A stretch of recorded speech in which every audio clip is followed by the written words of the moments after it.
Dads to the Betwixt of episodes 26 and 27 for the Dads After Dark show, recorded on Saturday, January 9th, 2021. I'm John, and thank you for joining us tonight for some Nintendo and those shitty Switch games. Welcome, everybody. This is our first Betwixt episode. I guess that's what I'm going to call him right now. We have a hard time staying away from you guys for 2 weeks. A lot goes on. Sometimes we have some other topics, and we don't want the shows to be as long as they've been lately. Drew and I do a lot. It's kind of funny. Before every episode, we have this sort of tradition of basically confirming to each other that this particular episode we do is going to be, pretty short, a slow news week. And it seems like the shorter we think the episode is, the longer it ends up. So we're going to try to cut down our episodes, and we want to do some bonus content in between weeks. Kind of an interesting thing we're going to do. We don't have any particular format here. It's going to be a bit different every week. Just depends on what we want to talk about. We might do some game reviews. If you remember in the past, we did a roundtable on Paper Mario, did a roundtable on Hades. You might see some of those again. Might bring on some guests. Sometimes you'll hear Drew, sometimes you'll hear me. Hopefully a lot of times you'll hear both of us. And a bit of a cut down episode. This won't be long, but just want to, talk to you about something in between. So what are we going to do today? Well, I play a lot of games. Play a lot of Switch games. 1,200 hours in 2020. Hopefully that goes down a little bit next year. This was a bit of a dicey year, and we spent a lot of time playing video games, a lot of time at home. And but I play a lot of games, and I love doing Game of the Year. I recently did my top 10 games of the year, and I wanted to talk about the worst games of the year. And I'll tell you why. I grew up on AVGN. I love shitty games. I love shitty game reviews. If you've ever watched reviews for like the most famously terrible games, big rigs, that sort of thing, I just love it. I will tune into IGN sometimes, look at video reviews, and look at the worst ones. I just think they're fun to listen to. I laugh at the glitches. I've had a lot of fun with Cyberpunk glitches lately. And I think it's important to talk about the worst games of the year. And I'm not here to shit all over games. Okay, so I want to say that up front. I'm not here to shit on these developers, these games, nothing. And I think every game has some redeeming. I'll take that back. Some games are just shitty games. I try to only buy and play games that I think are going to be good. So what's interesting about this list is these are not just the shittiest game. These are not the worst games on the Switch. In fact, some of these games are actually pretty decent. So it goes to show you how careful I am. But I think it's important to talk about really bad games and talk about why they're bad and really try to figure that out. Not because we're going to be making them, but I just like to be able to identify why. And so what I'm going to do is I'm going to give my 5 worst games of the year that I played. Okay, this is not everything, just what I played. But I'm going to make sure, after talking about them, that I give a redeeming point. Talk about something I really liked about it. Maybe multiple things that I liked about it. Because I think it's important not to just be negative about this stuff. But I also think it's really fun to talk about. So let's just get right to it. Why don't you count us down, Sadie? Number 5. All right. So my 5th worst game of the year, and oh my God, my partner Drew is gonna kill me for this. I'm so sorry. Dicey Dungeons. Now before, if you've paid attention to the Discord, I played a lot of Dicey Dungeons. I played 45 hours of Dicey Dungeons in about a week and a half. I got addicted to this game. I was playing it while we watched movies, shows, while I worked, constantly. And I will tell you, this is not the worst game, right? But I play a lot of good games, and I have to say though, there's so many good parts of this game, but where it goes bad, it goes raunchly bad. Okay, so if you haven't played this game, you're going in a dungeon. It's a roguelike with episodes. The episodes are not super long. They run about 30 minutes if you get through them. And you get a series of, it's a card-based game, but they're not cards, okay? But you get these essentially card attacks, defenses, specials, that sort of thing. But the hitch to it all is that you do a random roll of the dice when it's your turn, and you use the values of that dice to determine how those cards behave. So if you have an attack card, well, that's great. But how much do you attack for? Well, it depends on the dice you roll. So you'll pick a die and you'll hook it up to a card. And you have to decide, which numbers you want to use on which cards. There's strategies like re-rolling some dice. There's just so many things. And the game does a great job of giving you a variety in terms of all the things you can do with dice. One of my favorite attack cards is being able to flip a die over, which is interesting. What's on the other side? So you have to learn how a die works and that each opposing side adds to 7, that sort of thing. But where Dicey Dungeons goes wrong, it goes so wrong. And there are 5 main characters you start with in the game. You have 6 total. The early characters, the warrior character has a special, which is they can re-roll any die 3 times. So if you roll your dice and you want higher numbers, you can re-roll some of them. It's a really easy, straightforward special, and it's fun to use him. And then you immediately go into Thief, and then you go to Robot, and you go into the Witch. And I'm telling you, these characters get really weird, and some of them are so weird and strange and challenging to use, it really sucks the fun out of the game. Everything becomes a random chance on everything. And as I played through this game, it just got more annoying to play than anything. And in these kinds of games, randomness is fine. It gives a little flavor to every game. Games like, Hades and Slay the Spire and all that, they all have their randomness. And there's some runs where you're going to have much more trouble. This game, some runs are just impossible. You start off with so little health and so little attack. It's very easy to just die pretty quickly until you get later in each episode that you play, where I feel like only then do you have much more control of your situation, that your strategy really wins the day or loses the day. But yeah, early on, the way they did the randomness of this game kind of messes it up. I want to talk about one particular episode, Witch 4. And I say Witch 4 because it's the character Witch, and it's the 4th episode. The 4th episode of all the characters is just you going up against enemies that have more health and stronger attacks. So it's more of like a hard mode for an episode. I could not get past this, and I actually rage quit. I think I might have gotten up to the boss, and I rage quit. And it was when I came back to the game later, and I noticed that it came up. And if you end your game, a lot of games where you just quit the game, it'll save a bookmark for you. So when I came back later after rage quitting, thinking I was never going to come back, I discovered that I was at the boss again. And I realized if you kill the game, if you die to the boss, but just kill the game pretty quickly before it has a chance to save, you can get a redo. So I thought, oh, here it is. I'm going to get past Witch 4 pretty easily. It took me 3 more runs, and I cheated the hell out of the game on all of those battles to finally beat it. I think I calculated that it took me about 5-6 hours just to get past the Witch 4 run. And if you don't cheat the game, if you play the way you're supposed to, when you die, you have to do the whole run again. I was cheating where I would fight a character, I'd have full health, and I couldn't get past that character, and I just fight him again and again and again and again. I was cheating. It would have taken me 20 hours to get past Witch 4 run if I tried to do it honestly, and it drove me nuts. As I said, getting towards the end of the game, a lot of the runs are very frustrating. There are some levels where they just change what everything does.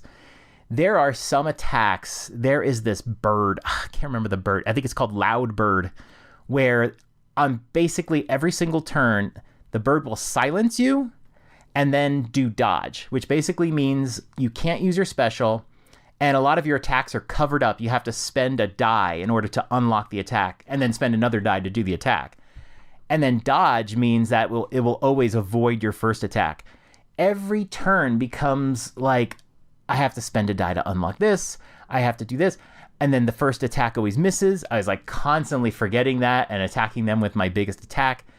it's just an exercise in frustration. So whereas early in the game you're fighting normal enemies and you're using normal strategy, by the end you're just doing all these weird strategies, and they're just changing the rules so much for a challenge. But what it does is it sucks the fun out of the game. I really like the game, but oh my god, it was so frustrating. Completion goals you're going to need to look them up. Most of the completion goals are just getting through the levels. If you just do all the levels, you'll unlock probably at least half of them. Some of them are odd, like one was getting a certain amount of health, but I played the game for 45 hours and I always ended every level with 44 health. So you'd have to figure out, like, how do I get to like 64 health? I don't even know. Not a big deal. It does, if you look them up and you figure it out. And they had this joke at the end of every level where they spin a wheel and you think it's like a bonus, but it always ends up on, if you think of Wheel of Fortune, you spin the wheel and you get bankrupt, and it's every single time. And they do this through the entire game. It is such a waste of time. 36 times you spin the wheel and it's always bankrupt. Anyhow. So yeah, the episodes do feel repetitive or whatever, but if you are into these kind of games, you'll still play it. I still played it all the way through. I didn't do the completions, but I did, beat all the episodes. Really enjoyed it, but it's still the 5th worst game that I played. Redeeming point on this, I think I already gave some of them. When the game is good, it's great.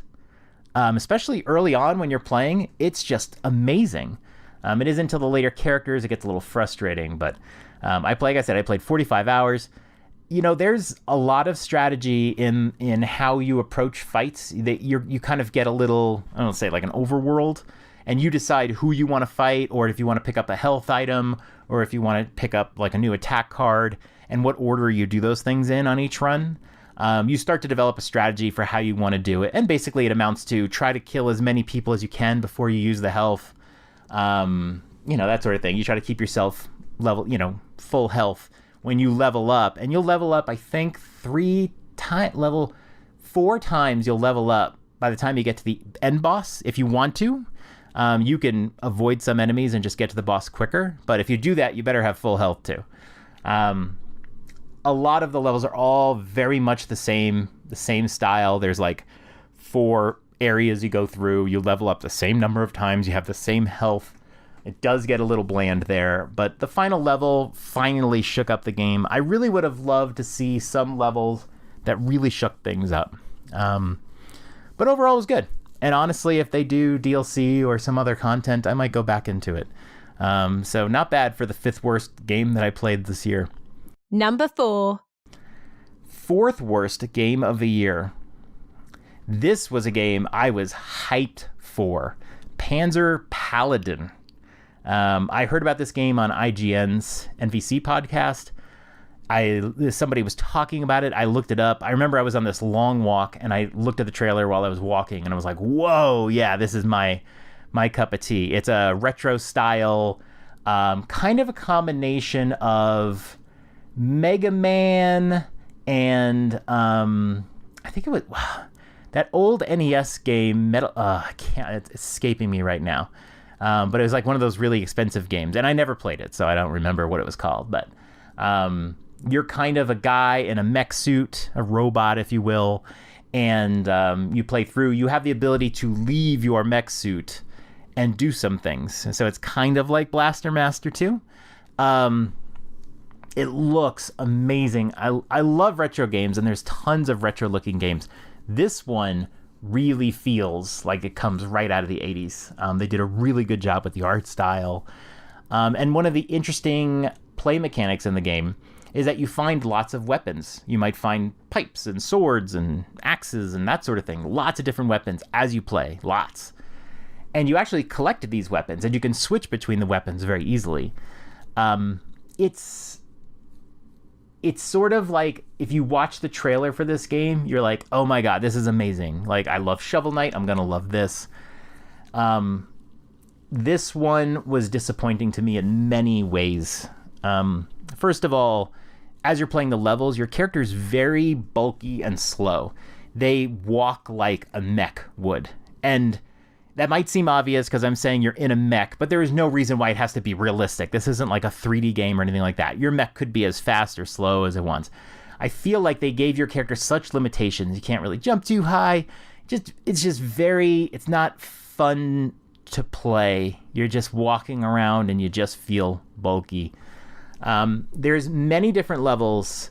This is one of those games where you see all the levels you have to do. It's like Mega Man. You get to pick what level you want to do. But the problem is you're like, I don't know, I think it was like 8 or 9 or 10, 11. It just, there's a lot of them and every level feels the same. There's no variety to it at all. The levels take place in different settings, but nothing really changes.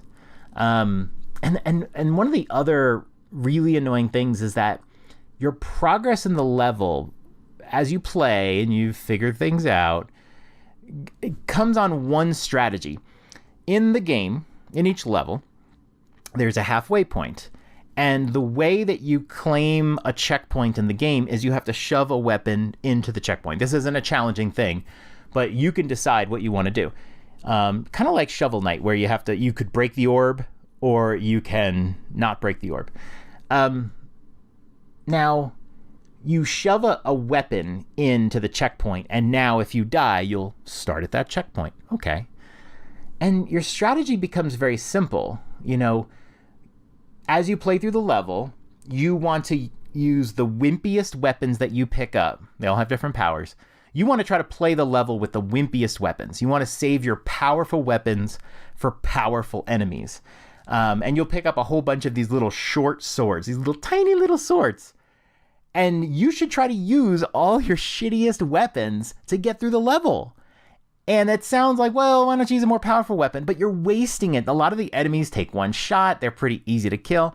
So you're not playing through the level with these big, cool weapons that make you feel badass. You're using the shittiest weapons because you need to save those weapons for bosses and things like that. And then what you want to do is when your weapon, all the weapons will break. And at any given time, you can throw the weapon for like a special power. What you want to do is when a weapon is just about to break, you want to put it away. And then you want to use that weapon on the checkpoint. I mean, you never want to use a fresh weapon in a checkpoint. You know what I mean? It's a waste of its power. The most weak weapon that is so close to breaking is going to give you a checkpoint, just like the strongest weapon at full energy. And so basically, you want to use the shittiest weapons. You get to the first checkpoint. You really want to get to that first checkpoint. You want to use some nearly broken weapon to claim it. And then if you die, you die. It doesn't matter. Then when you come back, you want to try to get to the end. You want to get to the last checkpoint before the boss. You're going to put the shittiest weapon in there, and you hope that you have 2 or 3 lives, especially if it's the first time you're fighting the boss. They can be pretty hard. And then you do that, and whatever.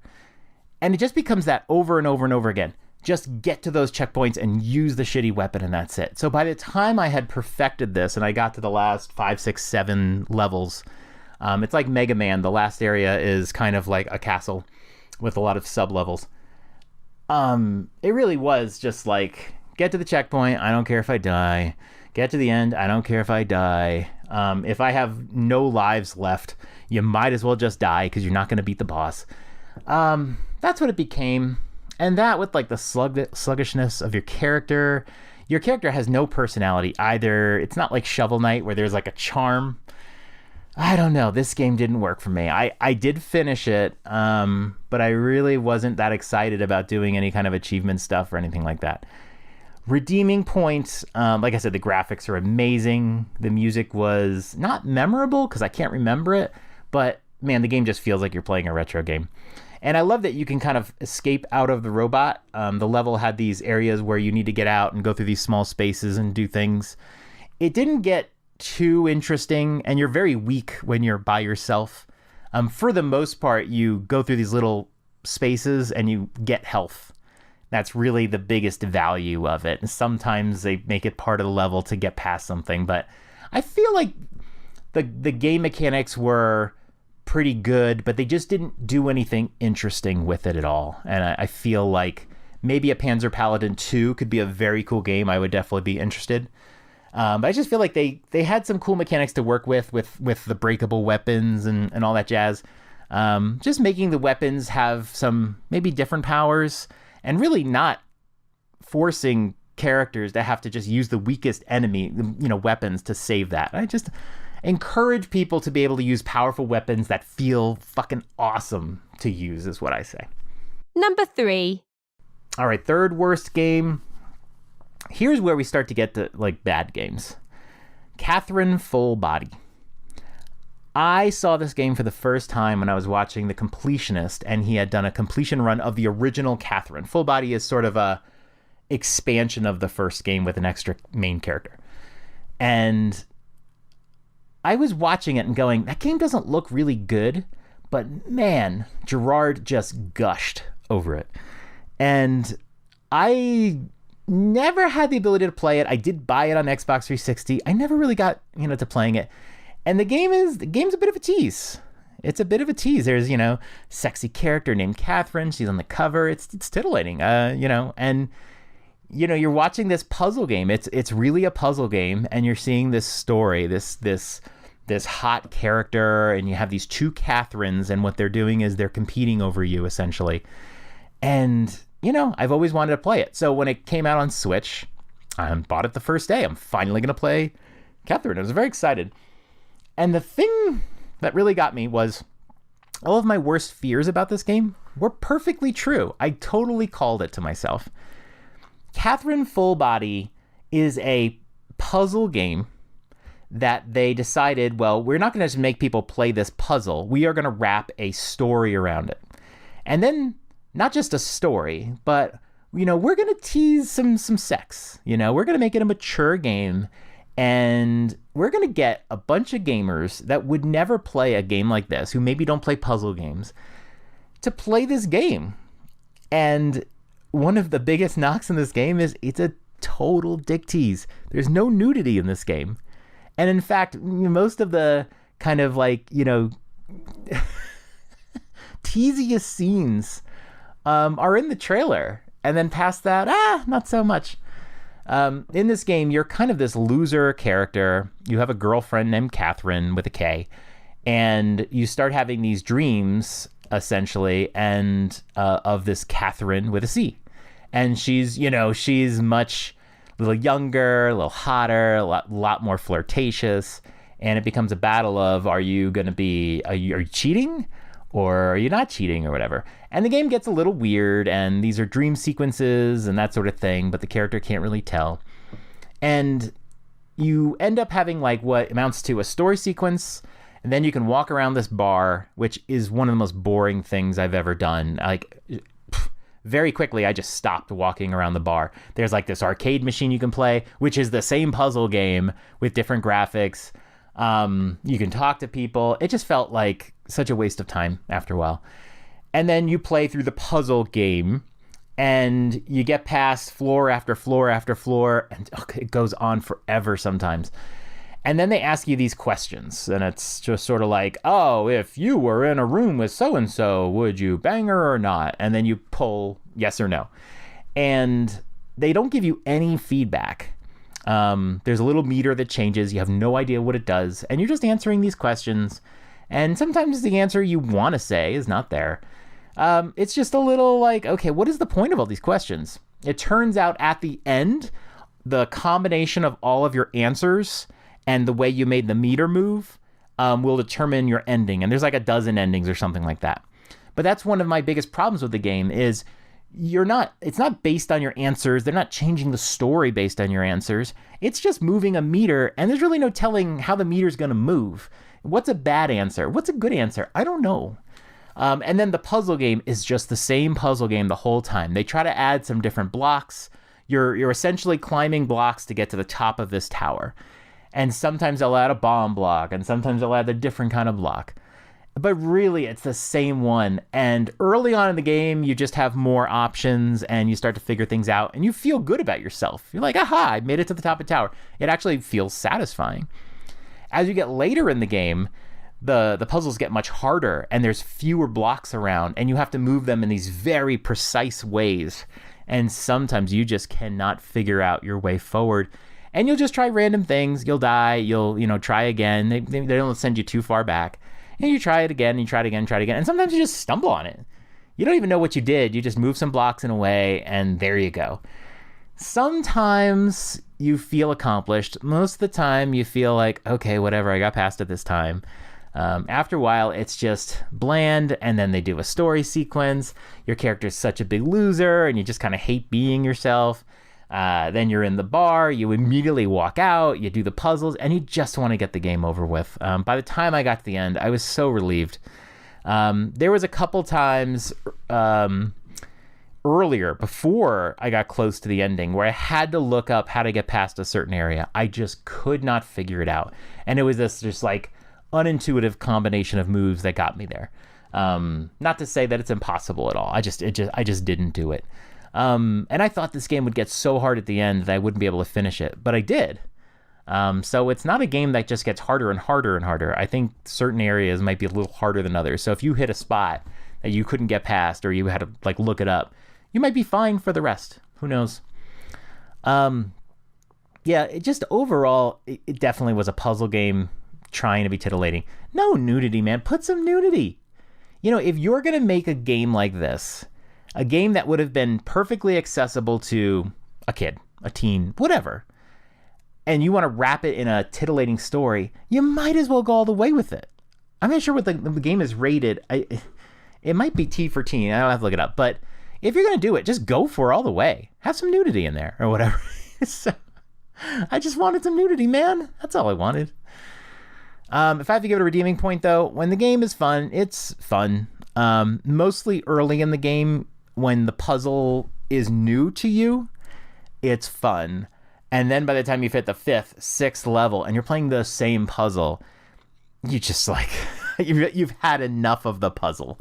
The story starts off interesting, and then towards the middle, you're like, okay, what is going on here? And how come I haven't seen this chick naked yet? I want to see her boobs. Then by the end, the story gets more interesting, and that's when, some of the endings will change. I only saw the one ending.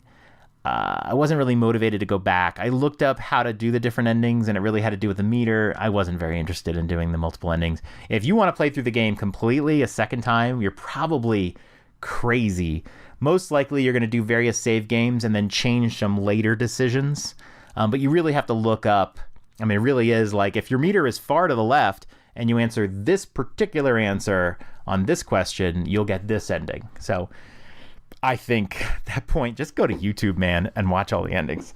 It's not really worth playing the game through over again. So yeah, I'd avoid this one. I don't think it's for everybody. I would say it's probably not for you. Number 2. All right, second worst game I played this year. This is going to be a surprise. This was a Nintendo published title, Good Job. Now, if you remember this one, this is the, I would say like, it's an office game. It's designed mostly to be like a couch op game. You and another player play. In this case, I played with my daughter the whole way through. And you go through these offices and it's just mayhem, man. You take electrical cords, turn them into slingshots, send couches all over the place, rocket through glass, that sort of thing. It was a game that everyone who saw the trailer was like, oh, that looks fun. This is cool. I want to play. It's couch op. It's great. And early on, the game was cool. My daughter and I were having fun learning mechanics early on. It has a simple graphical style, but kind of a cute graphical style. It's like isometric and, it's not bad. You can tell people who said they liked Good Job, if you inquire deeper, you'll find that they didn't play it very far. They might have played a few levels or did the first floor or something, and then they never really went back to it. And they'll say they really liked it. I have never met anybody that got completely through Good Job. And I guarantee you, by the time you get to the end of Good Job, people are going to say, I didn't really love that game very much at all. It is floor after floor after floor. I think there's 9 floors, and every floor has 4 levels. Although I think you only have to do 3, if I remember right. And oh my God, you get to a new floor and they'll say like, oh, this is the marketing floor, this is logistics, or this is engineering or whatever. And they might change a little tiny aspect of the levels, but all of the levels look the same. And there might be some new mechanics that come along, but it doesn't feel that different. Most of the time while you're playing a level, you're trying to figure out what to do, that sort of thing. And I don't know, it's just a tricky thing. It's just not fun. Sometimes I had to drag my daughter to keep playing. Like, let's just get through this. Let's just finish this floor. Let's just do this or whatever. There was a few times I was micro sleeping while we were playing. It just got so visually bland. And so many times you're doing the same thing. Okay, plug this electrical outlet in and, rocket this chair into that glass or whatever. The lack of interaction of other characters and NPCs really affects you. You're really just two people and you're just smashing up a whole floor and no one seems to care. Kind of think it would have given it a little more personality if, I don't know, there was just some different things, or maybe some characters talk to you a little bit more. I don't know. Also, bad grip controls in this one. Sometimes when you go to pick up an item, if some other item is near you, you'll pick up that one. You try to drop it and pick it. You're just picking up things and you're constantly like, stop picking this up. They use if I remember right, the A button for almost everything in the game. I mean, there's 4 face buttons and 4 trigger buttons. If they would have just made using different buttons for different things, it would have been so much better. But it was like everything was A. And you want to pick up an item? A, it's enough. Like, just use a different button. So that was definitely something that they could have done a little bit better. Also, sometimes in the levels, I would be in a level near like the end of the level and I just could not figure out how to advance. It would say you have to do this thing and I couldn't figure out how to advance. Sometimes the item that I needed was buried under rubble and I couldn't see it. So the game didn't do a good job of making sure that key items are always visible. That could have been better, but yeah, it's a game that was fun for like maybe the first 30 minutes. And that wasn't fun. Redeeming point though, strangely enough, after we finished the game, I had more fun because there's a bunch of costumes. There's like helmets and then like costumes, and you can try to collect them all. And so we went through the levels and would try to find, it would tell you what's in each level. So you'd say, oh, okay, I know there's like a costume in here I have to find, or I know there's 2 helmets I have to find. And it was fun because then once you find the item, you can then change into it. And of course, my daughter loved this. She loved changing into all the different costumes you do. And the nice thing about the completion here is if you go back to a level you've done before and you find the item, you can immediately quit out. You do not have to finish the level. I assure you, if you had to finish the level, I would not have completed this game. So there's that. At least they had that going for it. So yeah, fun game for a little while, but man, it gets dry by the end. Just so monotonous. So there you go. And number 1. Worst game of the year I played, and this is the only game on the list that, just isn't a mainline game. This is really a crummy game. Waifu Uncovered. So if you remember this one, this was a game that looked shitty when you saw it. It doesn't look like it's made by a great development studio or whatever, but we're the dads after dark. I'm gonna play it. So just for fun, I bought this game. This is a shooter, not a good shooter. It is a shooter where, oh God, this is a weird story, but there's something about aliens or whatever, and you have to shoot the clothes off the women. And if you shoot the clothes off the women, it has a good result. Well, of course it has a good result. You're sitting there playing the game with a boner. But you have this good result or whatever. So anyway, long story short, it's a shooter where there's naked ladies. It's like strip poker for shmups. And all I wanted to do was play this game and see some naked ladies. I'll tell you what, man, it was painful. First of all, when you start the game for the first time and you're shooting off the clothes, there's always things in the way. Generally, things in front of the nipples, things in front of the snatch, just like all the little parts you really want to see, they're covered up. Maybe some girls got some Cheetos and there's some Cheetos and you can't see the puss, And what happens is When you start the game, you're in what's called censored mode. You have to beat the game. You have to beat the game to unlock uncensored mode. That is so ridiculous, but that's the theme of this game, is lengthening. Yes. The lengthening. They make you beat the game in censored mode to unlock uncensored mode. When I did that, I was like, cool. And then I played again, and it turns out I forgot that you have to change it to uncensored mode. So I played a few levels and I was like, what's going on? Finally, I undid the uncensored mode. Then I swear to God, and I hope they fix this by now, sometimes you play a level in uncensored mode and that level is in censored mode. It was so weird. It was like, wait, why is this blocked? I'm in uncensored mode. It was just like, sometimes it just didn't register that you were in uncensored mode. And then the next level you do, and it's uncensored. So there was like a couple girls the first time I played through uncensored mode where I didn't know what they looked like naked. It was a real crime. There's a campaign mode, and when you beat the campaign mode, it unlocks the arcade mode, which there's nothing in that mode that feels arcadey at all. It feels like the same game. And that's, you can't fight the final boss. So the girl, I forget her name, but the girl who's on the app icon, if you see the game on the store, the girl you see, you don't fight her you don't fight her, but you don't shoot her clothes off in the campaign mode. You have to go to the arcade mode, and she's at the end of the arcade mode. Apparently, because the game ramps up in difficulty so much, I can't even get to her, let alone beat her. I can't even get to her. So I have never seen this girl naked. And to show you how hard it is, oh my God, I'm just full of them tonight. To show you how hard it gets, I can't even Google to see what she looks like naked. I don't know if people have gotten there. It just becomes so unfairly difficult.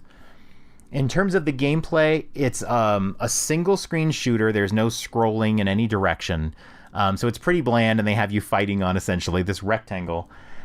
As you shoot items, these little purple stars fall. And I tell you, I did not know that I was supposed to collect them. They look dangerous, but you have to collect them. And there's a countdown at the top of the screen. And if you get bigger items, it counts it down faster. And then you knock the thing down to 0, and then something happens, and she loses an article of clothing. There's like 6 or 7 phases of this for every girl. So you're just shoot, collect purple stars, bing, bing, bing, bing, bing. And then eventually there's a final boss. The final bosses tend to have funny names. Like there's like deep shit and stuff like that. They have really funny names. And the bosses are goofy and whatever, but they just go around the screen and you just shoot them. It's a very poor shmup. Very poor.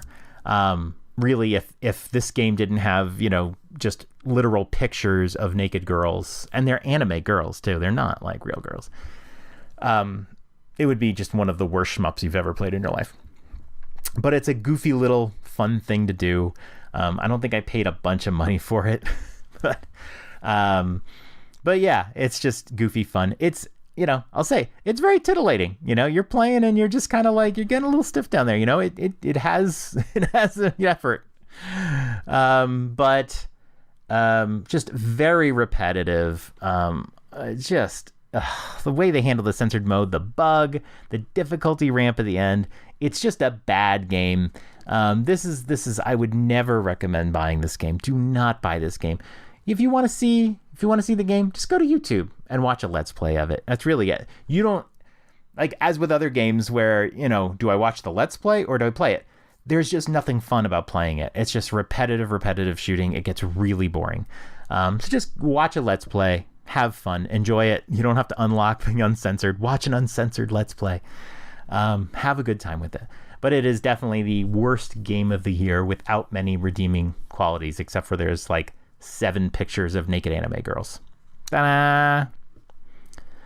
All right, so those are my 5 worst games of the year. To run them down again, number 5, Dicey Dungeons, which is also one of my favorite games of the year. Panzer Paladin at number 4, Catherine Full Body number 3, Good Job number 2, and the game to avoid of all time, Waifu Uncovered. All right, that was fun. I like sharing bad games. I look forward to doing this again in end of 2021. So So yeah, thanks for checking in with me tonight in the Betwixt. We will be back in a week for episode 27. Good night, dads.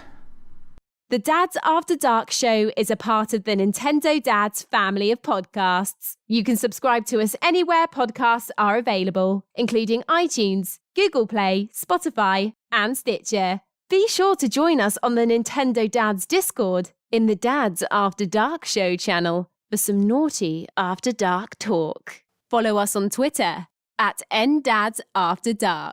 Ask us a question, and we may answer it on the show. That's all for tonight. Good night, Dads. Sweet dreams.